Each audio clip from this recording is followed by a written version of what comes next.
আমরা ফেরেশতা নই বা কেউ ফেরেশতা নয় যে তাদের দিকে লক্ষ্য করবে না, দেখবে না। এই যে ট্যাঙ্কির কথা বলছি, কথা বুঝতে পারেন না?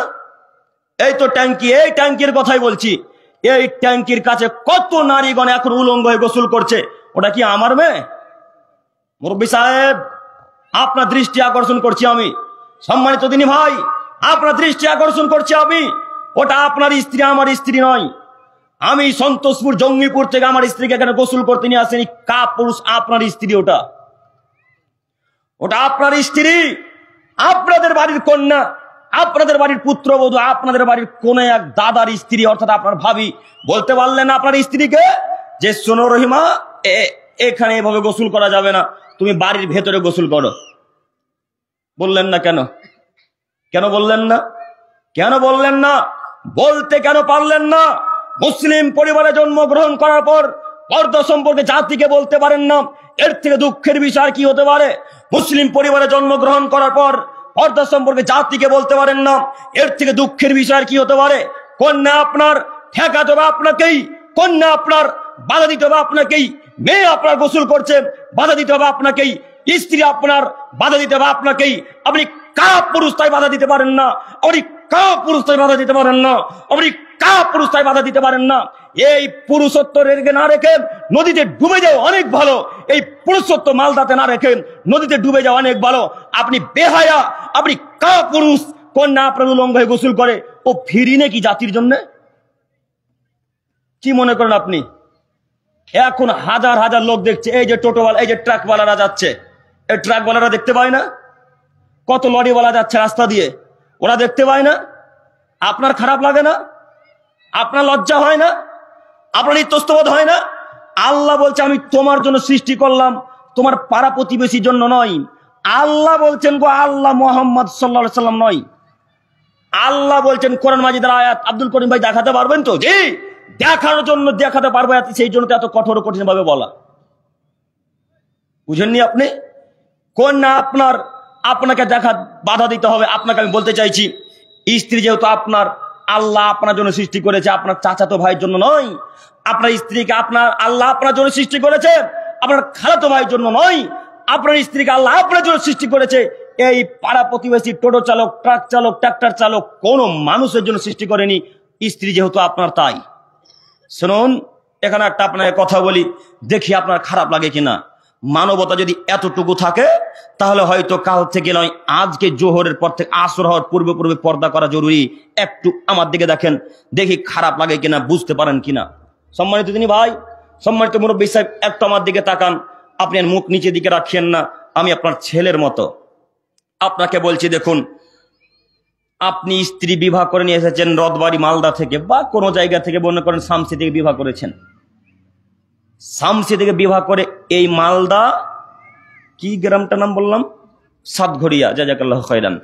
এই সাতঘরিয়াতে আপনার স্ত্রীকে নিয়ে এসেছেন, যাবতীয় খরচ করে, মোহরানা আদায় করে, শ্বশুরকে টাকা দিয়ে তারপরে নিয়ে এসেছেন। শ্বশুরকে টাকা দেওয়াটা মানে ভুল হয়ে গেল, কথাটা আমার ভুল হলো না? আব্দুল করিম ভাই, কথা ভুল বললেন আপনি। শ্বশুরকে টাকা দিয়ে আমরা স্ত্রীকে আনি না, শ্বশুরের কাছ থেকে টাকা নিয়ে স্ত্রীকে নিয়ে আসি। এটা সত্য কথা মনে হয় নাকি? তার মানে পণ নিয়ে স্ত্রীকে নিয়ে আসেন। লজ্জা লাগে না বাপ বেটার? বাপ বেটার হায়া হয় না শ্বশুরের কাছ থেকে পণ নিয়ে আসতে? তোমাদের বাপ বেটাকে শতদিন বলে গো যে মালদা টাউনে ভিক্ষা করিও। মালদা টাউনে বাপ বেটা ভিক্ষা করে করে করে করে করে করে যেদিন গাড়ি কেনার টাকা হবে, খাট কেনার টাকা হবে, সেদিন বিবাহ করতে গিয়ে শ্বশুরের টাকা দিয়ে খাট, শ্বশুরের টাকা দিয়ে আলমারি, শ্বশুরের টাকা দিয়ে গাড়ি কেনার কি প্রয়োজন তোমার? তুমি কি পুরুষত্ব বেঁচে খেয়েছো? তোমার কি শরীর পুরুষত্ব নেই? না তুমি কি হিজড়া হয়ে গেছো? হিজড়ারা টাকা চাই, দেখবেন বাসে, ওই স্টেট বাসে এখন চাপে হিজড়ারা, ট্রেনেও চাপে, স্টেট বাসেও চাপে। তারা এইভাবে থাবড়ি মারার টাকা চাই, তারা হিজড়া তাই টাকা চাই। তুমি কি হিজড়া নাকি যে শ্বশুরের কাছে টাকা চাইছো? লজ্জা লাগে না শ্বশুরের কাছে টাকা চাইতে? বলছিলাম শ্বশুরের কাছ থেকে টাকা চাইবেন না, শ্বশুরের কাছে পণ নেওয়া হারাম, শ্বশুরের কাছে টাকা নেওয়া হারাম, শ্বশুরের কাছে টাকা নেওয়া হারাম। যাই হোক, আমি বলতে চাইছিলাম, ওই যে মালদা রদ, ওই শামসি থেকে বিবাহ করে নিয়ে আসলেন এই সাতঘরিয়ার গ্রামে, তো বিবাহ করার সময় ইমাম সাহেব জিজ্ঞাসা করেছিল কত টাকা মোহর? না তো ৫,০০০ টাকা মোহরানা আমি আদায় করব। যে ইমাম সাহেব মেনে নিলেন। 5,000 টাকা মোহরানা দিয়ে আপনি বিবাহ করে এই সাত ঘড়িয়াতে নিয়ে আসলেন। একটু আমার দিকে আপনারা দেখুন, আপনারা ওই দিকে তাকাবেন না, নইলে বুঝতে পারবেন না। উদাহরণ বুঝতে পারবেন না। একটু আমার দিকে দেখেন। শামসি থেকে 5,000 টাকা মোহরানা দিয়ে আপনার স্ত্রীকে সাত ঘড়িয়াতে নিয়ে এসেছেন। এখন মোহরানা যখন আদায় করেছেন তখন 5,000 টাকা দিয়ে দিয়েছেন। সায়া ব্লাউজ আপনি কিনে দেন, আপনার ভাই দেয় না? দেয়? কথা বলে না এনারা, দেয় গো?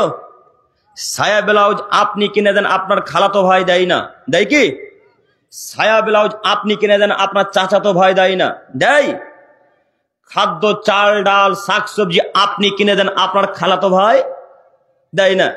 পানি যাবতীয় মহিলাদের যা যা লাগে সবকিছু আদায় করে কে? স্বামী। পুরুষ তো সবাই বসে আছে এখানে। হ্যাঁ, স্বামী আদায় করে। এবার আপনাকে বলি, স্বামী যদি সবকিছু আদায় করে তো দেখবে কে? কথা বলে না। স্বামী। তো আপনার স্ত্রীকে গোটা দুনিয়া দেখে গো। হ্যাঁ, আপনার স্ত্রী যে এখন গোসল করছে গোটা মালদার মানুষ দেখছে। যে এতটুকু বিবেচনা হয় না? এতটুকু খারাপ লাগে না? আরে মোহরানা আদায় করলাম আমি, টাকা পয়সা দিলাম আমি, শাকসবজি ডাল সব কিছু কিনে দিলাম আমি, আর দেখে মজা নিবে টোটো চালক আর ভ্যান চালক। এতটুকু ইতস্তবোধ হয় না? খারাপ লাগে না? সম্মানিত মুরব্বী সাহেব, আপনাকে বলি, আল্লাহ বলছেন তোমার স্ত্রী তোমার জন্য, অতএব আপনার স্ত্রী আপনাকে ব্যবহার করতে হবে। কেউ দেখতে পারে না, চাচাতো ভাই, খালাতো ভাই, মামাতো ভাই, পাড়া প্রতিবেশী, গ্রামের আত্মীয় স্বজন, কেউ আপনার পারে না। আপনার স্ত্রী এখন পর্যন্ত গোসল করে, আমাদের এটা ব্যর্থতা, তাই আপনার স্ত্রী গোসল করছে উলঙ্গ হয়ে। আপনার স্ত্রী মালদার টাউনে গোসল করে, আপনাদের ব্যর্থতা, তাই গোসল করে। সম্মানিত মুরব্বী সাহেব, আপনি মনে রাখিয়েন যে এইভাবে স্ত্রীকে জাতির সামনে গোসল করতে দিয়ে তাহাজ্জুদে জান্নাত কেনার চেষ্টা করিয়েন না, ভুল হিসাব। এইখানে আবার আসতে পারি যদি মনে থাকে, ইনশাল্লাহ তো আসবো। তো আমি বলতে চাইছিলাম, আল্লাহ বলছেন তোমার স্ত্রী তুমি ব্যবহার করো, তোমার স্ত্রীকে তুমি দেখো, আর কেউ দেখতে পারে না। জরুরি এখানে একটি কথা, যেহেতু স্ত্রী আপনার দেখবেন আপনি, তার মানে মহিলারা সবজিওয়ালার কাছে সবজি কিনতে যেতে পারবে না। কথা বোঝা গেল না?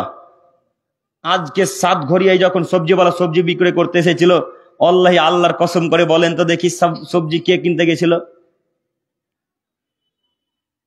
বলবেন না? জি, চর্চা নেই না? মাশাআল্লাহ। আচ্ছা আচ্ছা, আল্লাহ তুমি সাত ঘড়িয়ার মানুষকে কবুল করো, সকলে বলি আমিন। আল্লাহ তুমি সাত ঘড়িয়ার মহিলাদেরকে, পুরুষদেরকে কবুল করে নাও, সকলে বলি আমিন আমিন। সম্মানিত দিনী ভাই, যেহেতু চর্চা নেই তাহলে এখানে বন্ধ রাখলাম। কিন্তু কোন পরিবারের মহিলা যদি যায় তো বাধা আপনাকে দেওয়া লাগবে। কোন মহিলা সবজিওয়ালার কাছে সবজি কিনতে যাবে না, মনে থাকবে ইনশাল্লাহ। আব্দুল করিম ভাই, যদি মহিলা মানুষ সবজি কিনতে না যায় তো কি খাবে তাহলে? এরকম প্রশ্ন আসে না অন্তরে? তো আপনার ছেলে স্বামীরা সব কবরে চলে গেছে নাকি? ওরা মালদা টাউন থেকে সবজি কিনে নিয়ে আসবে, ওরা মালদা টাউন থেকে জামা কাপড় কিনে নিয়ে আসবে, বুঝতে পারেন না? এক কথায় পুরুষ মানুষ সব দায়িত্ব পালন করবে, মহিলার শুধু কাজ হলো বাড়িতে থাকবে, স্বামীকে শান্তি তৃপ্তি দিবে, ছেলে মেয়ের দেখাশোনা করবে, ছেলে মেয়েকে পড়াশোনা করাবে, ছেলে মেয়েকে সুন্দর করে খাওয়া দাওয়া করাবে, ছেলে মেয়ের সিথি করে দিবে। সিথি বুঝলেন কি? চুল পরিপাটি করে দিবে, সিথি করে দিবে, এটাই তার কাজ। স্বামীর কথাকে অক্ষরে অক্ষরে মানবে, এটাই তার কাজ। কিন্তু মহিলারা বাড়িতে কিভাবে থাকবে? সব মহিলা তো এখন ভোটে নেমেছে, তো মহিলারা কিভাবে বাড়িতে থাকবে এখন? আর আমরাও কাপুরুষ স্ত্রীদেরকে ভোটে নামিয়ে দিই, তাই না? আমরাও কাপুরুষ স্ত্রীদেরকে ভোটে নামিয়ে দিই। আশ্চর্য দুনিয়া, স্ত্রীর সামনে মিছিল করে হাজার হাজার পুরুষ, স্ত্রীর সাথে মিছিল করে হাজার হাজার পুরুষ, আর আমরা স্বামীগণ দেখতে থাকি আমার স্ত্রীকে কতজন ধাক্কা মারলো। কথা মনে আমার সবই ভুল হচ্ছে? কথা বলেন একটু। এত বড় বেহায়াপনা নীতি আমাদের মুসলিম পরিবারেই চলে, আমাদের মতো এলাকাতেই চলে। আল্লাহ তুমি আমাদেরকে বোঝার তৌফিক দান করো, সকলে বলি আমিন। সম্মানিত মুরব্বী সাহেব, বলছিলাম মহিলা বাড়িতেই থাকবে, ও ভোট পদ্ধতিতে যেতে পারে না। ভোট পদ্ধতিতে যেতে পারে না, পারেই না। ভোট পদ্ধতিতে তো যেতে পারে না, পারেই না। ও বাইরে বিনা প্রয়োজনে বাড়ি থেকে বের হতেই পারে না। ভোট পদ্ধতিতে যাওয়া তো বহু দূরের কথা। ভোট পদ্ধতিতে যাওয়া তো বহু দূরের কথা। বাড়িতে বিনা প্রয়োজন থেকে বাড়ি থেকে বিনা প্রয়োজনে বেরোতে পারবে না। জরুরি এখানে আর একটা কথা, ওই 100 টাকা করে মহিলারা একটা দল করে, এই দল আছে? আচ্ছা, ওটাকে ওখানে সুদ আছে না? কথা বলেন, সুদ আছে না? সুদ আছে। আপনি তো পুরুষ মানুষ, সুদের হাদিস ভালোভাবে মুখস্থ করেছেন। আপনি তো পুরুষ মানুষ, সুদের হাদিস ভালোভাবে মুখস্থ আছে আপনার। এরপরে ওই স্ত্রীকে সুদের দিকে ঠেলে দিলেন কেন? এরপরে স্ত্রীকে সুদের দিকে ঠেলে দিলেন কেন? আর আপনার স্ত্রী যখন ওই 100 টাকা পুরুষ মানুষের কাছে জমা করতে যায়, তখন আপনার স্ত্রী এত সুন্দর সাজগোজ করে যায়, মনে হচ্ছে যেন স্বামীর কাছে যাচ্ছে এখন। আর বাড়িতে যখন থাকে একটা ছেঁড়া ব্লাউজ পরে, ছেঁড়া নোংরা কাপড় পরে থাকবে স্বামীর কাছে। বাইরে বেরোলে তাকে সুন্দর আতর মাখতে হবে। এটা এদের নীতি। আচ্ছা, একটু বলি এবার, যখন এ কথা এলো আয়েশা রাদিয়াল্লাহু তাআলা আনহার নিজস্ব বর্ণনা, একটু দেখেন আয়েশা রাদিয়াল্লাহু তাআলা আনহার নিজস্ব বর্ণনা। আপনাকে বলি, আয়েশা রাদিয়াল্লাহু তাআলা আনহা ছোট মহিলা, ছোট বাচ্চা মহিলা, ধুলাতে খেলাধুলা করছেন।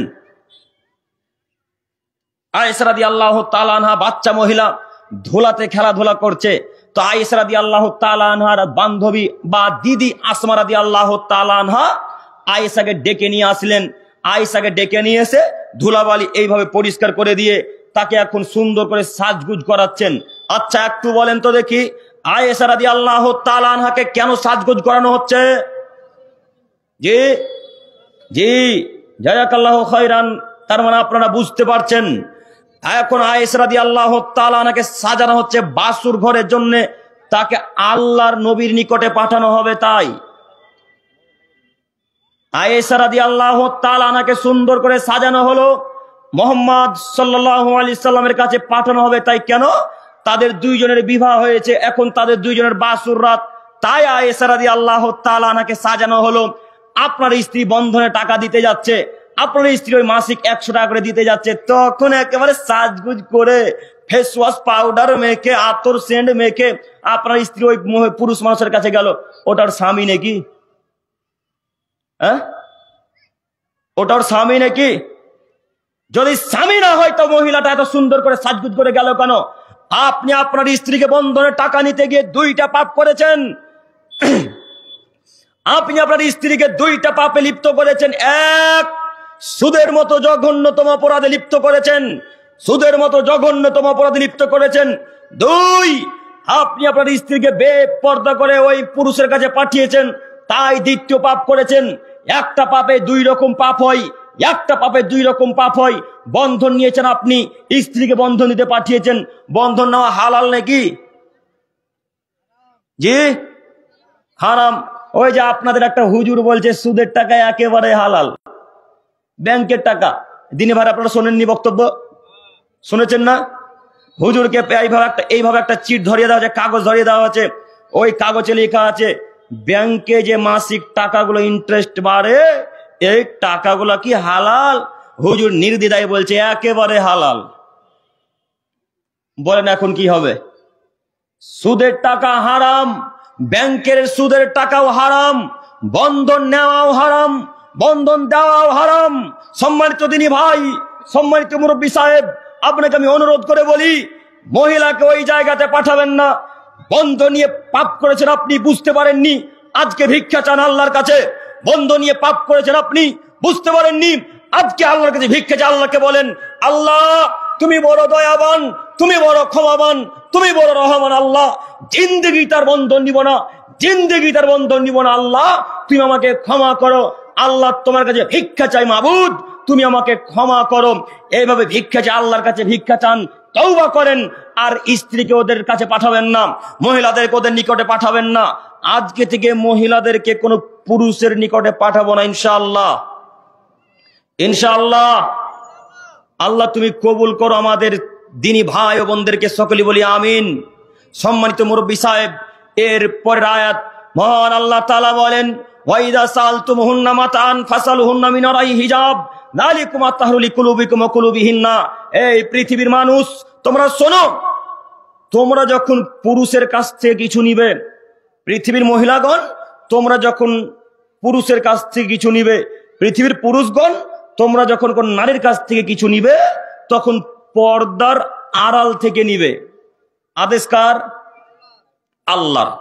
আল্লাহ বলছেন মহিলা যদি পুরুষদের কাছ থেকে কিছু নেয়, পুরুষরা যদি মহিলাদের কাছ থেকে কিছু নেয়, তাহলে পর্দার ভেতর থেকে দেওয়া লাগবে, নেওয়া লাগবে, এ কথা আল্লাহ তাআলা বলছেন।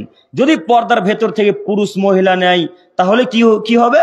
আল্লাহ বলছেন যালিকুম আতহারু লিকুলুবিকুম ওয়া কুলুবিহিন্না, তাহলে তোমাদের অন্তর এবং মহিলাদের অন্তর পবিত্র থাকবে, অন্তরে কুবাসনা আর আসবে না। একটু আল্লাহ এখানে বোঝাতে চাইছেন আমাদেরকে যে যদি কোনো মহিলার কাছ থেকে উলঙ্গ অবস্থায় কোনো বাটি, কোনো সরঞ্জাম, কোনো যাবতীয় জিনিস, এক কথায় যে কোনো জিনিস হতে পারে, সরঞ্জাম হতে পারে, কোনো জিনিস যদি বিনা পর্দায় বিনা বোরখাতে নেয়, তাহলে বেশি খারাপ চিন্তা ভাবনা না আসলেও এতটুকু আসবেই আসবে। আসবে না? আসবে না? আসবে। তাই মহান আল্লাহ তাআলা বলছেন পর্দার ভেতর থেকে নিলে কোনো চিন্তা ভাবনায় আসবে না। কেন? আপনি বুঝতেই পারলেন না যে ভেতরে মহিলা আছে না পুরুষ আছে, তাহলে কিভাবে চিন্তা আসবে? বুঝেননি? বুঝতে পারেননি? চিন্তা ভাবনায় আসলো না। এই জন্য আল্লাহ বলছেন পর্দার ভেতর থেকে নেওয়া নেই করতে হবে। যে কোনো জিনিস যতই দামি হোক, যতই ছোট জিনিস হোক, সম্মানিত দিনী ভাই, জরুরি এখানে একটি কথা, আপনার স্ত্রী বিনা বোরখায় স্কুলে শিক্ষিকা হয়ে আছেন, এখন পর্যন্ত বিনা বোরখাতে শিক্ষিকা পালন করতে যায়, পড়াতে যায়। আপনার কন্যা আপনাদের প্রাইমারি স্কুলের শিক্ষিকা এখনো স্কুলে পড়াতে যায় বিনা বোরখায়। আপনাদের সাতঘরিয়ার কোনো মহিলা হয়তো চাকরি করে আইসিডিএস এর স্কুলগুলো বোঝেন না, বাচ্চাদের, ওই বাচ্চাদের স্কুলগুলো পড়াতে যায়, খিচুড়ি রান্না করতে যায়, বিনা বোরখাতে যায়। আপনার স্ত্রী ওটা, এই আপনি পুরুষ, এই আপনি স্বামী। আপনার স্ত্রী ওখানে বোরখা না পরে ওই প্রাইমারি স্কুলে পড়াতে গেল, আপনার খারাপ লাগলো না? ওখানে তো অনেক পুরুষ মাস্টার আছে, ওখানে পুরুষ মাস্টার নেই? ওখানে তো অনেক পুরুষ মাস্টার আছে। ওখানে আপনার স্ত্রী বিনা বোরখায় পড়াশোনা পড়াতে গেল, আপনাকে খারাপ লাগলো না? এদেরকে আল্লাহ বলছেন পর্দার আড়াল থেকে যদি কোনো জিনিস নাই, পর্দার আড়াল থেকে কোনো কথা যদি বলে, তাহলে কেউ নোংরা চিন্তা করতে পারবে না। এইবার ওই মহিলার বাক্যের উদাহরণ দিই। তিনি বলছেন, একজন শিক্ষিকা নারী, তিনি বলছেন আরে পর্দা করি না তাতে কি আছে, ঈমান ঠিক আছে। এটা কথা হলো গো। ওই কথাটা এই মুরব্বী সাহেবদের মতো, এদেরকে যখন বলা হয় চলেন মুরব্বী সাহেব নামাজ পড়বেন, আজান দিয়েছে মসজিদে, তখন বলছে আরে নামাজ পড়ি না তাতে কি আছে, আমার ঈমান ঠিক আছে। এবার দুইটাই কথার কোনো মূল্য নেই, তাই না? দুইটার কথাই কোনো মূল্য নেই। যারা 5 ওয়াক্ত সালাত আদায় করে তাদের পরিপূর্ণ ঈমান আছে কিনা বলতে পারি না, যারা 5 ওয়াক্ত সালাত আদায় করে তাদের পরিপূর্ণ ঈমান আছে কিনা বলতে পারি না। আপনি নামাজ না পড়ে বলছেন ঈমান কাজ করে? জি না, কাজ করে না। দেখবেন যারা নামাজ পড়ে তাদের পরিপূর্ণ ঈমান নেই, দেখবেন আপনি। একটু দেখেন, একটু দেখাই, যারা নামাজ পড়ে 5 ওয়াক্ত এদেরই পরিপূর্ণ ঈমান নেই। তার বাস্তব কথা বুখারী মুসলিম। আবু হুরায়রা রাদিয়াল্লাহু তাআলা আনহু বলেন রাসূল সাল্লাল্লাহু আলাইহি সাল্লাম বলেছেন লা তাসরাবুল খামরা হিনা ইয়াসরিবু ওয়া হুয়া মুমিন। আদমের ছেলে মেয়ে শোনো, যখন তোমাদের মধ্যে কোনো মানুষ নেশাদার দ্রব্য খায় পান করে, যখন তোমাদের মধ্যে কোনো মানুষ নেশাদার দ্রব্য খায় পান করে, তখন তার অন্তরে ঈমান কাজ করে, এ কথা ইসলাম মেনে নেয় না। যখন কোনো মানুষ নেশাদার দ্রব্য খায় পান করে তখন তার অন্তরে ঈমান কাজ করে, কথা ইসলাম মেনে নেয় না। বুখারী মুসলিমের হাদিস। এবার আপনাকে বলি, যারা 5 ওয়াক্ত সালাত আদায় করে এরা বিড়িও পান করে, গুলোও খায়, তাহলে কি করে এদের ঈমান পরিপূর্ণ কাজ করলো? যারা 5 ওয়াক্ত সালাত আদায় করে এরা দাড়িও কাটে, আবার মাকে গালিও দেয়, তাহলে এদের কিভাবে পরিপূর্ণ ঈমান থাকলো? আমি মনে কথা বুঝাতে পারলাম না আপনাদেরকে। চাচা বুঝতে পারেননি কথা? বেনামাজি বলে যে আমার ঈমান পরিপূর্ণ আছে, 5 ওয়াক্ত যারা সালাত আদায় করে তাদের ঈমান পরিপূর্ণ গনে নেই গো। এখন হয়তো বসে আছেন লঙ্গিতে, বরিন্দাতে গুল গুজাই আছে এখনো। বরিন্দা বুঝেন কি? বরিন্দা কাকে বলে? এই লঙ্গির এই জায়গাটা, তাই না? ট্যাগ ট্যাগ বলেন। তো যাই হোক, আপনাদের ভাষা আমাদের ভাষার অনেক তফাৎ, অনেক পার্থক্য আছে। তো এখন উপস্থিত জালসাতে আছেন, দিনী সভাতে আছেন, পকেটে বিড়িগুলো গুটকা নিয়ে এসেছেন, এই তো আপনি মুমিন, এই তো আপনি মুসলমান। এই দেখেন কি লেখা আছে, পড়েন তো ভাইরা, কেউ একজন পড়েন, একজন পড়েন। বিসমিল্লাহির রহমানির রহিম। Islamic cultural centre ICC Malda জেলা জমায়েতে আহলে হাদিস কোরআন ও সহিহ হাদিসের আলোকে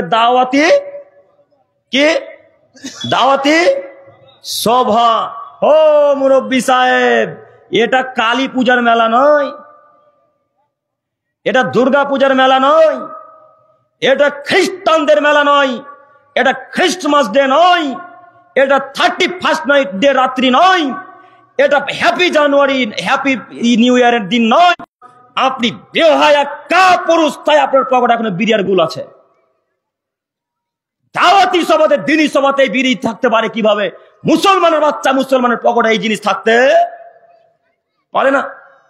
এখন পর্যন্ত যারা আছে, তাহলে এরা নিজেকে কিভাবে আমি বলতে পারি না। সম্মানিত মুরব্বী সাহেব, আমি অনুরোধ করে বলি, নীতি পরিবর্তন করেন। জান্নাত হবে না মানে ইনশাল্লাহ জান্নাত হবে, ইনশাল্লাহ।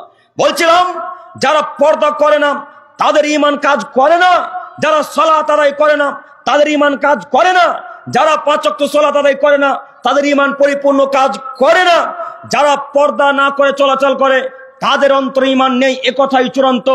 পর্দা দিয়ে ঈমানকে ঠিক রাখতে হয়, পর্দা করে ঈমানকে ঠিক রাখতে হয়, পর্দা করে ঈমানকে ঠিক রাখতে হয়। আপনার শরীরে কোনো পোশাকই নেই আর ঈমান ঠিক আছে, এটা মেনে নেওয়া যায়? জি, এটা তো মানা যায় না। এ কথা একেবারে নদীতে ফেলে দেওয়া লাগবে। এই কথার 5 পয়সা কোনো সাত ঘরের মূল্য কেউ দিতে পারবে না, মূল্য নেই, এ কথাই চূড়ান্ত। সম্মানিত মা বোন, আপনাকে আমি অপমান করতে আসিনি, আমি আপনার ছেলের মতো, আমি আপনার ভাইয়ের মতো। আপনি আমার কথাকে ছেলের মতো হিসাবে গ্রহণ করেন, আপনি আমার কথাকে ভাই হিসেবে গ্রহণ করেন। আমি আপনাকে বারবার আপনার বিরুদ্ধে কথা বলছি এই কারণেই, আল্লাহ নবী বলছেন, জিবরাইল আলাইহিস সালাম আমাকে জান্নাতের দিকে দেখতে বললেন। একটু বুখারী মুসলিমের হাদিসে তরজমা করছি, একটু একটু আমার দিকে দেখেন। আব্দুল্লাহ ইবনে আব্বাস রাদিয়াল্লাহু তাআলা আনহু থেকে বর্ণিত, তিনি বলেন, রাসূলুল্লাহ সাল্লাল্লাহু আলাইহি সাল্লাম বলেছেন, ইত্তালাতু ফিল জান্নাতি ফারাইতু আকসারা আহলিল ফুকারা। আমাকে যখন জিবরাইল আলাইহিস সালাম বললেন, মুহাম্মদ সাল্লাল্লাহু আলাইহি সাল্লাম। আচ্ছা, একটা কথা আপনারা লক্ষ্য করছেন কিনা বুঝতে পারি না, আমি যতবার আল্লাহর নবীর নাম নেব ততবার আপনারা কি বলবেন? বলছেন কেউ? সবাই বলবেন ইনশাআল্লাহ, ইনশাআল্লাহ, ইনশাআল্লাহ। আল্লাহর নবী বলছেন, জিবরাইল আলাইহিস সালাম যখন আমাকে জাহান্নামের দিকে তাকাতে বললেন, তখন আমি জাহান্নামের দিকে দেখলাম। জাহান্নামের দিকে যখন দেখতে বললেন, আস্তাগফিরুল্লাহ, ভুল হলো। জিবরাইল আলাইহিস সালাম যখন আমাকে বললেন, আল্লাহ নবী জান্নাতের দিকে লক্ষ্য করেন, ইত্তালাতু ফিল জান্নাতি ফারাইতু আকসারা আহলিল ফুকারা। আমি জিবরাইলের কথা শুনে জান্নাতের দিকে তাকালাম। এইভাবে জান্নাতের দিকে যখন দেখলাম, তখন দেখলাম শুধু জান্নাতে শুধু গরিব আর গরিব, জান্নাত বলতে শুধু গরিব আর গরিব। আল্লাহ জান্নাতকে পরিপূর্ণ করে দিয়েছে আমার আপনার মতো গরিব মানুষকে দিয়ে, কিছু ধনী ব্যক্তি। আল্লাহু আকবার। তার মানে বুখারী মুসলিমের হাদিসের বিবরণ দ্বারা বোঝা যাচ্ছে, যারা গরিব মানুষ তারা প্রায় জান্নাতে যাবে, তারা প্রায় জান্নাতে যাবে, ধনীরা এত অল্প সংখ্যক যাবে। কথা বুঝেননি? 2, পরের অংশে জিবরাইল আলাইহিস সালাম মুহাম্মদ সাল্লাল্লাহু আলাইহি ওয়াসাল্লামকে বলছেন, আল্লাহর নবী এবার জাহান্নামের দিকে দেখেন তো কে আছে। আল্লাহ নবী জিবরাইল আলাইহিস সালামের কথা শুনে জাহান্নামের দিকে দেখলেন। তিনি বলছেন, আত্তালাতু ফিন নারি ফারাইতু আকসারা আহলিহান নিসা। আমি জিবরাইলের কথা শুনে জাহান্নামের দিকে তাকালাম, আমি জিবরাইলের কথা শুনে জাহান্নামের দিকে তাকালাম। জাহান্নামের দিকে যখন দেখলাম, তখন জাহান্নাম বলতে শুধু নারী আর নারী, শুধু নারী আর নারী, শুধু নারী আর নারী, কিছু পুরুষ। বুখারী মুসলিম। জাহান্নামকে আল্লাহ পরিপূর্ণ করে দিয়েছে নারীদেরকে দিয়ে, জাহান্নামকে আল্লাহ পরিপূর্ণ করে দিয়েছে নারীদেরকে দিয়ে, আল্লাহ জাহান্নামকে পরিপূর্ণ করে দিয়েছে নারীদেরকে দিয়ে। সম্মানিত মা ও বোন, এই জন্য আপনাকে আমি এত কথা বলি, এই জন্য আপনার বিরুদ্ধে এত কথা বলতে এসেছি যে মহিলা মানুষ প্রায় জাহান্নামে যাবে, মহিলা মানুষ প্রায় জাহান্নামে যাবে, মহিলারা প্রায় জাহান্নামে যাবে। এই বুখারী মুসলিমের হাদিসকে লক্ষ্য করুন, এই বুখারী মুসলিমের হাদিসকে সারা জীবন মেনে চলার চেষ্টা করুন, জান্নাত ইনশাআল্লাহ হবে। সম্মানিত দিনী ভাই, আপনাকে আমি বলতে চাইছি যে জাহান্নামে মহিলারা যায়, জাহান্নামে বেশিরভাগ যাবে মহিলারা। এর কারণ একটু বলে যাবেন আব্দুল করিম ভাই? সম্মানিত মা ও বোনেরা, হয়তো প্রশ্ন জাগতে পারে যে আমরা এত কেন জাহান্নামী, আমরা জাহান্নামে এত কেন যাব? এই উদাহরণটা বলে যাবেন রাসূলের তরিকায়, আল্লাহর নবী যেইভাবে বলেছেন ঠিক ওইভাবেই বলে যাবেন। জি, আল্লাহর নবী যেইভাবে বলেছেন ওইভাবেই বলি। আল্লাহর নবী বলছেন, নারীরা এত কেন জাহান্নামী তোমরা কি বলতে পারো?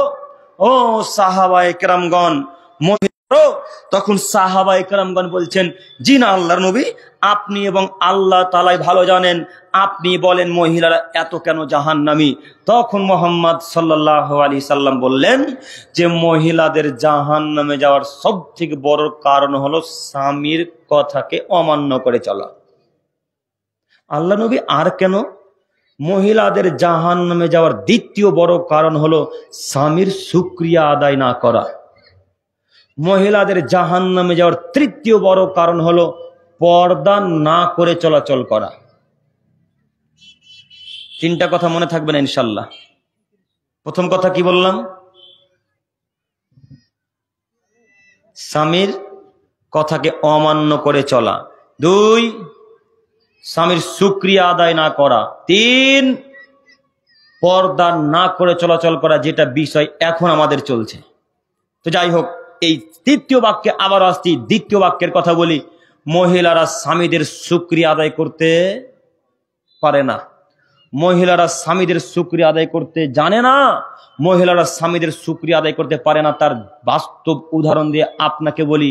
মনে করেন আপনারই স্ত্রী, মনে করুন আপনার স্ত্রী, চাচা আপনাকে বলি, আপনার বিবাহ হলো আজকে 32 বছর, আপনার বিবাহ হলো আজকে 32 বছর, আপনার স্ত্রীও বেঁচে আছেন, আপনার ছেলে মেয়ে সবাই বেঁচে আছে। আপনি 31 বছর 11 মাস 29 দিন তার সাথে এত ভালো আচরণ করেছেন, তার সাথে এত ভালো আচরণ করেছেন, তার সাথে এত ভালো ব্যবহার করেছেন। আপনার মতো ভালো পুরুষ, ভালো স্বামী 7 ঘড়িয়াতে খুঁজে পাওয়া মুশকিল।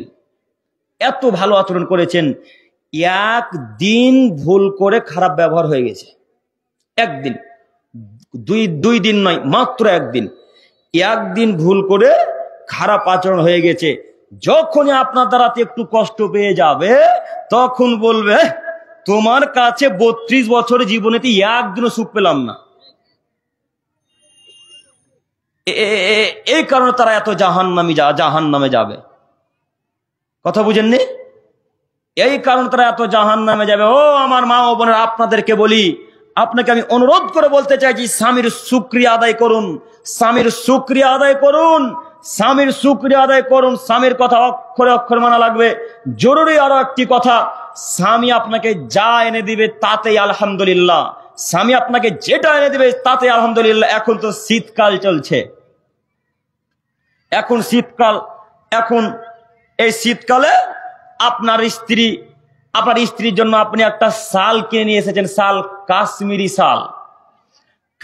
শাল কিনে নিয়ে স্ত্রীর কাছে প্রবেশ করেছেন রাত্রি 9টার সময়। শালটাকে নিয়ে গিয়ে এইভাবে স্ত্রীকে দিচ্ছেন, বলছেন রহিমা এই নাও, তোমার জন্য আমি গিফট এনেছি। রহিমা কাপড়টাকে খুলে যখন দেখছে, তখন দেখছে কাপড়টা নরম কমা কাপড়, কমা শাল। মনে করেন 600 টাকা দামের শাল। শাল তো কয়েক রকমের আছে, তাই না? 600 টাকারও আছে, 6000 টাকারও আছে, 16,000 17,000 টাকারও শাল আছে। তো 600 টাকা দামের শাল নিয়ে এসেছেন, তখন আপনার স্ত্রী বলছে এত কমা শাল নিয়েছি, এই শাল তো ফকিরেরা পড়ে। এই বাক্য বলে আপনি আপনার স্বামীর মনে কষ্ট দিলেন। এখন জান্নাত নেন তো দেখি, এখন জান্নাত নেন। সম্মানিত মা, আপনার দৃষ্টি আকর্ষণ করছি আমি আপনার দৃষ্টি আকর্ষণ করে আপনাকে বলতে চাইছি, স্বামী যদি এই শালটা 500 টাকা এনে দেয় তবু আলহামদুলিল্লাহ, যদি 5000 টাকা এনে দেয় তবুও আলহামদুলিল্লাহ। আপনি জানেন না আলহামদুলিল্লাহর পাওয়ার কত? আপনি জানেন না আলহামদুলিল্লাহর পাওয়ার কত? একবার আলহামদুলিল্লাহ না বলাতে বউ তালাক, একবার আলহামদুলিল্লাহ না বলাতে কি তালাক? বউ তালাক প্রমাণ ইসমাইল আলাইহিস সালামের ঘটনা ইব্রাহিম আলাইহিস সালামের সাথে, মনে নাই ঘটনা? মনে আছে তো? বলার প্রয়োজন নেই। আপনাকে বলতে চাইছি যে স্বামী যদি 2 টাকা দামের কাপড় এনে দেয় তবু আলহামদুলিল্লাহ, 2000 টাকা দামে যদি শাড়ি কিনে এনে দেয় তবু আলহামদুলিল্লাহ, স্বামীর শুকরিয়া আদায় করবেন। জরুরি এখানে একটি কথা, আমাদের মতো পুরুষদের দোষ আছে, শুধু মহিলাদের একাই দোষ দিলে হবে না। আমার আপনার মতো স্বামীদেরও দোষ আছে। আমরা স্ত্রীদেরকে তত ভালোবাসতে পারি না যেমন ভালোবাসা উচিত, আমরা স্ত্রীদেরকে সময় দিতে পারি না যেমন সময় দেওয়া উচিত, তাই তো আমাদের স্ত্রীরা আমাদের উপর রাগ করে, যদিও রাগ করা উচিত নয়। সম্মানিত মা ও বোন, আপনি একটু আমার দিকে লক্ষ্য করেন, আপনি হয়তো আমাকে দেখতে পাচ্ছেন ক্যামেরাতে, একটু মনোযোগ দিয়ে বক্তব্যটা শুনুন, আপনার আমি উপকার করবো ইনশাল্লাহ। যুবক ভাই, এবার আপনাকে বলি, এতক্ষণ আপনার স্ত্রীর কথা ছিল, এবার আপনার কথা। আপনি দিন রাত আপনার স্ত্রীর গুণগান করবেন, দিন রাত আপনি আপনার স্ত্রীর গুণগান করবেন, দিন রাত আপনি আপনার স্ত্রীর গুণগান করবেন। যদি গুণগান করেন তো আপনার স্ত্রী আপনার পা কেন সব কিছু ধুয়ে দেবে। গুণগান করতে শিখুন। আপনার স্ত্রী আপনাকে এত ভালোবাসবেন, পৃথিবীতে এত ভালো আর কাউকে বাসবেন না। আপনারও দোষ আছে, দিন রাত তাকে গালি দেন, দিন রাত তাকে খোঁটা দেন, দিন রাত তাকে নোংরা ভাষায় ডাকেন। এই জন্য আপনাকে আমি বলেছিলাম, স্ত্রীর কখনো দুর্নাম করবেন না, কোনোদিন স্ত্রী দুর্নাম করবেন না। কখনো বলবেন না যে তোর নাক মোটা, কখনো বলবেন না যে তোর ঠোঁট মোটা, কখনো বলবেন না যে তুই কালো। একবার যদি তাদের সামনে বলে দেন যে তোর ঠোঁট মোটা, তাহলে আপনাকে 10 বছর ভালোবাসবে না। বলে দেখেন, 1 গ্লাস পানি, নাক মোটা বলার পর 1 গ্লাস পানি চান, দেখেন কেমন করে পানি দেয়। বুঝতে পারেন না কথা মনে হয়? কোনোদিনও তার দুর্নাম করবেন না, সদা সর্বদাই তার নাম করবেন, সদা সর্বদাই তার প্রশংসা করবেন। মহিলারা প্রশংসার লোভী, মহিলারা প্রশংসার লোভী। একটু প্রশংসা করেন, মোমের মতো আপনার উপর গলে যাবে, মোমের মতো আপনার উপরে গলে যাবে। একটু বলেন যে তোমার মতো সুন্দরী নারী আমাদের 7 ঘড়িয়া মালদাতে নাই গো। এই কথা বলার পর রাত্রি 12টা, শীতের দিন, এই কথা বলার পর রাত্রি 12টার সময় বলেন, রহিমা আমার গলাটা একটু ব্যথা ব্যথা করছে, একটু রচা খেলে ভালো হতো। দেখেন, একটা কথা না বলে বিছানা ক্ল্যাপ কেঁথাকে ফেলে দিয়ে আগে রাতে রচা করতে চলে যাবে। রচা বুঝতে পারছেন? লাল চা, লাল চা। শুধু এইভাবে তার প্রশংসা করেন, দেখেন কত ভালোবাসে আপনাকে। আমাদের যুবকেরা, আমাদের মতো স্বামীরা এই কথা বলতে পারি না, শুধু তাদের দুর্নাম করি, শুধু খোঁটা দিই, তোর বাপ এটা দেয়নি, তোর বাপ ওটা দেয়নি, তোর বাপ অমুক, তোর মা তমুক, এইভাবে আমরা গালি দিই না? সম্মানিত মুরব্বী সাহেব, সম্মানিত যুবক ভাই, আমি আপনাদের দৃষ্টি আকর্ষণ করে আপনাকে বলতে চাইছি, আজকের পর থেকে জিন্দগিতে স্ত্রীর দুর্নাম করব না। পারবো ইনশাল্লাহ? পারবো ইনশাল্লাহ? ইনশাল্লাহ। আল্লাহ তুমি আমাদের যুবক ভাইদেরকে কবুল করো। সম্মানিত মা বোন, আপনাকে বলছিলাম, আল্লাহর নবী আপনাদেরকে বেশি জাহান্নামে দেখেছেন, কাজে আপনারা বেশি জাহান্নামে যাবেন, এটাই ঠিক, একথাই চূড়ান্ত। বলছিলাম, তৃতীয় বাক্যের ব্যাখ্যা, পর্দা। আল্লাহ নবী বলছেন মহিলারা বেশি কারণে, যে 3 নম্বর কারণ যেটা, সেটা হলো পর্দা। বেপর্দা হয়ে চলাচল করার কারণে মহিলারা বেশি জাহান্নামে যাবে। সম্মানিত মা বোন, একটু পর্দাকে লক্ষ্য করুন, পর্দার বিধানকে প্রাধান্য দেন। মহান আল্লাহ তাআলা বলেন, ওয়াকরনা ফি বুয়ুতিকুন্না ওয়ালা তাবারাজনা তাবারুজাল জাহিলিয়াতিল উলা। হে পৃথিবীর মহিলাগণ বাড়িতেই থাকো, হে পৃথিবীর মহিলাগণ বাড়িতেই থাকো, জরুরি প্রয়োজন ছাড়া তোমরা বাড়ি থেকে বের হবে না। হে পৃথিবীর নারীগণ তোমরা বাড়িতেই থাকো, জরুরি প্রয়োজন ছাড়া তোমরা বাড়ি থেকে বের হবে না। সম্মানিত দিনী ভাই, এখন আপনার স্ত্রীর কি জরুরি কাজ আছে বলেন? রাস্তাতে এখন আপনার স্ত্রী ঘোরাঘুরি করে, আল্লাহ বলছেন জরুরি প্রয়োজন ছাড়া মহিলারা বাড়ি থেকে বেরোতে পাবে না। জরুরি প্রয়োজন মানে হাসপাতাল যাওয়া লাগবে, জরুরি প্রয়োজন মানে স্কুল কলেজ বিশ্ববিদ্যালয় যাওয়া লাগবে, জরুরি প্রয়োজন মানে আব্বু আম্মুর বাড়ি যাওয়া লাগবে, জরুরি প্রয়োজন মানে ভাই বোনের বাড়ি যাওয়া লাগবে, জরুরি প্রয়োজন মানে নানা নানি দাদা দাদিকে দেখতে যাওয়া লাগবে। এগুলো সব কি কাজ? জরুরি কাজ। এখন আপনাকে বলি, এখন আপনার 1:39 বাজে না 2:39, আমার ঘড়ি খারাপ, 2:37 বাজে। এখন আপনার স্ত্রী এখন রাস্তাতে ঘোরাঘুরি করে, বলেন আপনার স্ত্রী কি এখন জরুরি কাজ আছে? কি জরুরি কাজ আছে আপনার স্ত্রীর? আপনার স্ত্রী কত কাজের মানুষ যে এখন 2:37 বাজে এখনো তাকে রাস্তায় চলাচল করতে হবে। সম্মানিত দিনী ভাই, আপনারা আমি দৃষ্টি আকর্ষণ করে আপনাকে বলতে চাইছি, আপনি যতই তাহাজ্জুদ পড়েন, আপনি যতই 5 ওয়াক্ত সালাত আদায় করেন, স্ত্রী যদি বেপরদা হয়ে চলাচল করে জান্নাত হবে না, জান্নাত হবে না।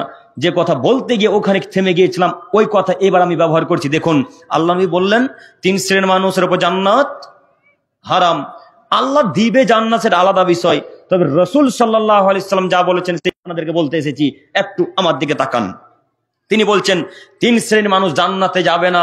তার 1 শ্রেণীর মানুষ দায়ুস আল্লাযী ইউকিররু ফি আহলিহিল খাবাস, যারা বাড়িতে বেহায়াপনার সুযোগ দেয় তারা জান্নাতে যাবে না।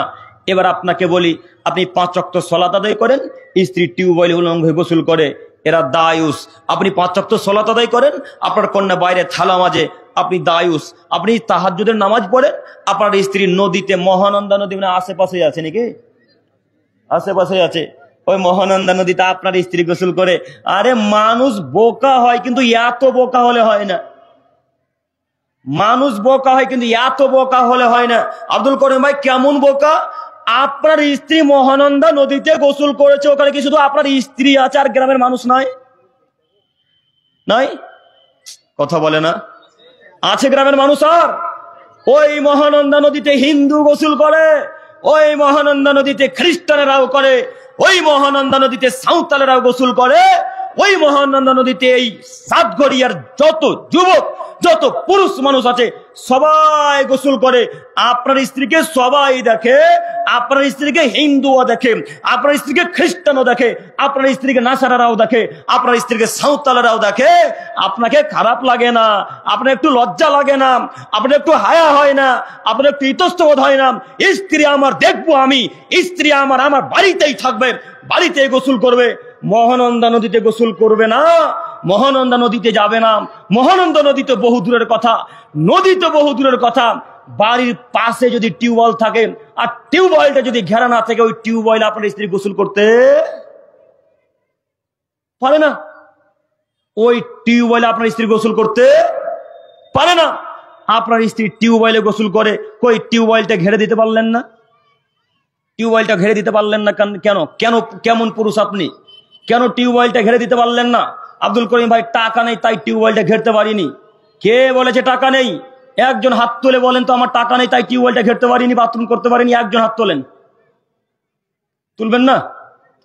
তুলবেন না? আচ্ছা, তুলা লাগবে না। আপনার কথা মিথ্যা কিনা আমি আপনাকে দেখাচ্ছি। যারা বলে টাকা নেই তাদের কথা মিথ্যা, কথাই ঠিক। যারা বলে আমাদের টাকা নেই তাদের কথা মিথ্যা, কথাই ঠিক। আব্দুল করিম ভাই কিভাবে মিথ্যা কথা একটু বলেন। যারা বলে টাকা নেই তাদের বাড়িতে 5G 4G ফোন নেই? আছে? কথা বলে না এরা গো। আছে। তো এই 4G 5G ফোনটার আনুমানিক দাম, সর্বনিম্ন দাম 15,000 থেকে শুরু, তাই না? তো ধরে নিলাম 12,000। 12,000 টাকা দিয়ে তোমার মায়ের জন্য, তোমার স্ত্রীর জন্য একটা বাথরুমকে সুন্দর করে ঘেরা যেত না টিউবওয়েলটাকে? কথা বলে না, যেত না? যেত। তো তুমি মোবাইল কিনলে কেন? তুমি ফোন কিনলে কেন? তোমার মাকে গোটা পৃথিবীর মানুষ দেখবে, তোমার স্ত্রীকে গোটা পৃথিবীর মানুষ দেখবে, এটাই তোমাকে ভালো লাগে? তুমি ঘেরে দিতে পারলে না? তুমি ঘেরে দিতে পারলে না? কেন ঘেরলে না তুমি? আব্দুল করিম সাহেব, আমার কাছে ফোনও নাই, আমি এত গরিব মানুষ, আমার কাছে ফোনও নাই। আচ্ছা, মেনে নিলাম ফোনও নাই, তো বাড়িতে চট তো আছে। জি, চট বুঝেন না?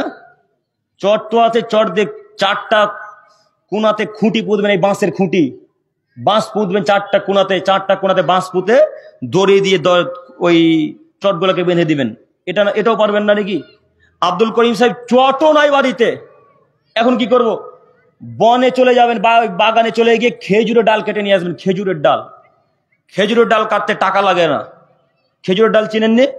খেজুরের ডাল কেটে নিয়ে এসে আগে দেখবেন ওই যে বাঁশের বেড়া দিয়েছেন, দেখেন ওই বাঁশের বেড়ার মতো আরো ঘন ঘন ঘন করে খেজুরের ডালগুলোকে দিয়ে দড়ি দিয়ে বাঁধবেন। তারপরে চতুর্দিককে কলের ঘেরবেন। তারপরে স্ত্রী ওখানে থালা বাঁচবে, ওখানে স্ত্রী গোসল করবে, ওখানে স্ত্রী থালা বাসন মাজবে, কাপড় কাচবে, সবকিছু করবে। আজকে থেকে পারবো ইনশাল্লাহ, ইনশাল্লাহ। আল্লাহ তুমি আমাদের মানুষ, সাতঘরের মানুষকে কবুল করো, সকলে বলি আমিন। সম্মানিত মুরব্বী সাহেব, আপনাকে আমি বলতে চাইছি, পর্দা ছাড়া জান্নাত অসম্ভব। বলছিলাম, তিনি বলছেন যারা দায়ুস তারা জান্নাতে যাবে না। যেই মহিলা রাস্তাতে উলঙ্গ হয়ে থালা বাসন মাঝে উলঙ্গ হয়ে চলাচল করে, তার স্বামী, তার বাপ দায়ুস, তার বড় ভাই দায়ুস, এরা তাহাজ্জুদ দিয়ে 5 ওয়াক্ত সালাত দিয়ে জান্নাত কিনতে পারবে না। মুরব্বী সাহেব, আপনার দৃষ্টি আকর্ষণ করছি, যেহেতু আপনি বাড়ির গার্জেন, আপনি আর গার্জেনকে দায়ুস আল্লাহ নবী বলেছেন, আপনার ছেলেকে বলেনি। জি, আপনি যদি মারা যান আর আপনার ছেলে যদি বেঁচে থাকে, তখন আপনার ছেলে বাড়ির গার্জেন। আপনি যদি মারা যান, আপনার ছেলে যদি বেঁচে থাকে, জীবিত থাকে, তাহলে আপনার ছেলে গার্জেন, তখন আপনার ছেলে হবে দায়ুস। এখন আপনি দায়ুস। আপনাকে অনুরোধ করে বলি, মহিলা যেন আজকের পর থেকে বাইরে থালা বাসন আর না মাজতে পারে ইনশাল্লাহ। আর বাইরে থালা বাসন কাপড় কাঁচবে না ইনশাল্লাহ। ওই ট্যাঙ্কিতে মহিলারা গোসল করবে না ইনশাল্লাহ। এই ট্যাঙ্কির গ্রামে আশেপাশে কাদের বাড়ি গো? হাত তোলেন তো। এই ট্যাঙ্কি, এই যে ট্যাঙ্কিটা, এই ট্যাঙ্কির আশেপাশের কোন সমস্ত মানুষকে বলছি, বিশেষ করে নাম ধরে বলছি, এই কোন দিকে ট্যাঙ্কিটা আছে গো? এই ট্যাঙ্কিটা পাশে আছে। এই ট্যাঙ্কিতে কোন মহিলা আজকে থেকে গোসল করবে না ইনশাল্লাহ। ইনশাল্লাহ গোসল যদি করাই লাগে, তাহলে বাড়ি ওই ট্যাঙ্কি থেকে পানি বালতিতে করে নিয়ে গিয়ে বাড়ির ভেতরে গোসল করবে। এদের জন্য এইভাবে গোসল করা হারাম। সম্মানিত দিনী ভাই, এর পরের হাদিস আব্দুল্লাহ ইবনে মাসউদ রাদিয়াল্লাহু তাআলা আনহু থেকে বর্ণিত। তিনি বলেন, রাসূল সাল্লাল্লাহু আলাইহি সাল্লাম বলেছেন, লা তুবাশিরুল মারাতুল মারাতা ফাতানাতাহা লিজাওজিহা কাআন্নাহু ইয়ানজুরু ইলাইহা। আদমের ছেলে মেয়ে শোনো, একজন যুবক, একজন নারী আরেকজন নারীকে টাচ করতে পারে না। জরুরি এখানে একটি কথা, আজকের আলোচনার শেষ হাদিস, গুরুত্বপূর্ণ কথা, খুব মনোযোগ দিয়ে শ্রবণ করেন। আল্লাহ নবী বলছেন, লা তুবাশিরুল মারাতুল মারাতা ফাতানাতাহা লিজাওজিহা কান্নাহু ইয়ানজুরু ইলাইহা। একজন নারী আরেকজন নারীকে এইভাবে টাচ করতে পারে না। সম্মানিত মা বোন, আপনাকে ক্যামেরায় দেখাই, একটু আমার দিকে দেখেন। এটা একটা অন্য নারীর হাত, ডান হাতটা আপনার হাত। আপনি এইভাবে জরুরি প্রয়োজন ছাড়া তার গায়ে হাত দিতে পারবেন না, তাকে ধরতে পারবেন না। আল্লাহ নবী বলছেন, কেন একজন নারী আরেকজন নারীকে কেন ধরতে পারবে না? আল্লাহ নবী বলছেন, যদি কোনো নারী অন্য কোন নারীর গায়ে হাত দেয়, হাত দেওয়ার পর ওর স্বামীকে গিয়ে রাত্রে বেলায় বিবরণ দিবে তার শরীরের, তার স্বামীকে গিয়ে বলবে, হ্যাঁ গো, রহিমার গায়ে এমন, রহিমার শরীর মোটা, রহিমার জাংখান এমন মোটা। তখন আপনার স্বামী কান্নাহু ইয়ানজুরু ইলাইহা, অন্তরের চোখে জেনা করবে। কথা বুঝেননি? অন্তরের চোখ দিয়ে দেখবে আপনার স্বামী মহিলাকে। বুখারী মুসলিম। এবার জরুরি এখানে একটা কথা পেশ করে আমি আলোচনা শেষ করে দেবো ইনশাল্লাহ। এখনো 4 মিনিট সময়। একটু আমার দিকে দেখেন, একটা নারী যদি আর একটা নারীকে এইভাবে স্পর্শ করতে না পারে, একটা নারী যদি আর একটা নারীকে এইভাবে টাচ করতে না পারে, তাহলে বিবাহের অনুষ্ঠানে পুরুষ মানুষকে তার ভাবি কিভাবে হলুদ মাখাতে পারে? কথা বুঝেননি? মহিলা আর একটা মহিলাকে যদি টাচ করতে না পারে,